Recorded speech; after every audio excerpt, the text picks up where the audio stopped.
It is the 7th week in Ordinary Time, and on Wednesday we begin the season of Lent. This is Extraordinary.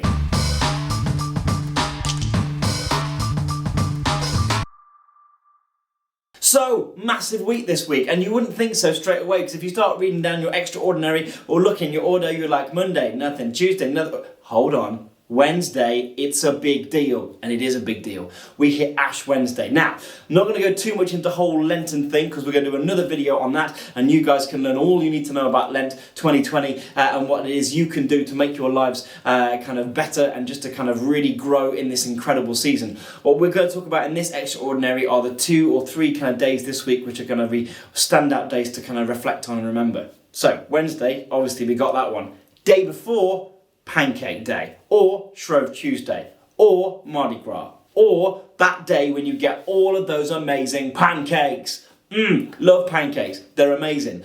But the reason they're amazing is because they're meant to be. We're meant to be having a feast, meant to be having lots of really, really nice stuff. Because the next day, of course, it's time to not. It's time to have fasting and time to go without all of that fancy stuff. So Tuesday was always a day of kind of going, kind of getting rid of all the stuff that you're not going to be using for the next 6 weeks. That's kind of where the Pancake Day thing came from. So on Tuesday, eat and enjoy. Have a great day. Because on Wednesday, it's time to change. Not just the colour of our display boards or the kind of liturgical things that we do. It's a day to change our lives. Lent is a period of 6 weeks when we, as Catholics, are called to do something different. And Ash Wednesday is the start of that different stuff. It's a very different service, actually. It's very different to a lot of the things we do.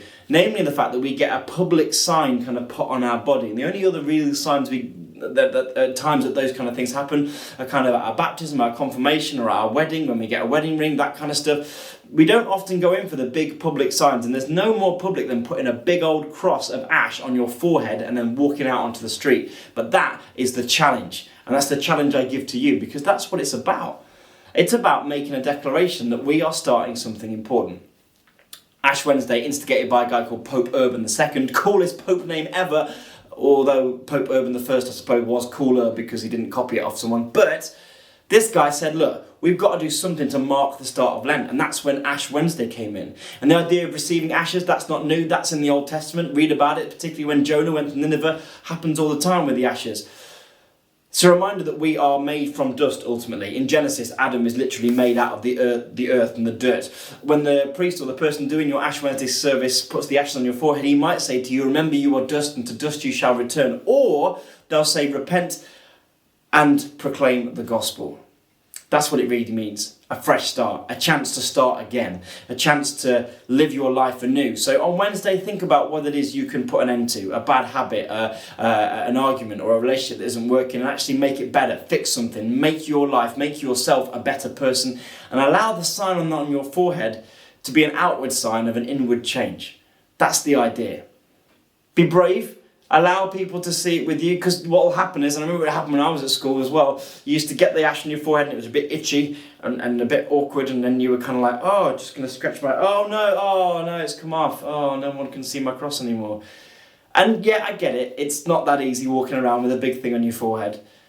But it's kind of the point that it's not easy. It's kind of the reason that we do it. It's about being proud of maybe saying, do you know what? I'm okay with people looking at that and seeing that, because I'm okay with trying to be a better person. I'm okay with the fact that Jesus gave his life for me, and I'm okay with doing something a bit different. My encouragement to you this Ash Wednesday, be brave. Be brave. Keep that cross on as long as you possibly can. Have a challenge with your mates to see how long you can keep the ashes on your forehead. Make it an outward sign of an inward change, and then really think about how you're going to change for the rest of this Lent. On Thursday, the day after Ash Wednesday, in our diocese we have a couple of other saints. We look particularly at some of the some martyrs, women particularly, who died in England. St. Margaret Clitheroe is a particularly famous saint, and if you read her story, it's not a very easy one or a very nice one. But it's a very powerful one, because you've got someone there who wasn't afraid to say publicly what she believed. She wasn't afraid what people would think about her for following her faith. She wasn't afraid of doing the right thing, even though people might look at her and go, really? She gave her life for it. She was a martyr. But it's a great example and a great reminder that actually we shouldn't be afraid of showing people what our faith's about, of showing people what Christ is about, of showing the world what we're about.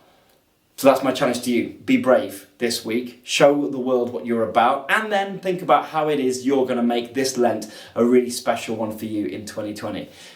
Put down in the comments box below the kind of things you're doing. If you want to share photographs of you with your amazing ashes on your forehead, then hit up all of our various socials. We'd love to see them. And don't forget, of course, to hit subscribe. Maybe one thing you could do this Lent is subscribe to our videos and make them part of your prayer life and part of your journey towards Eastertide. So please do hit subscribe and share it with all your friends. And we look forward to seeing you very, very soon.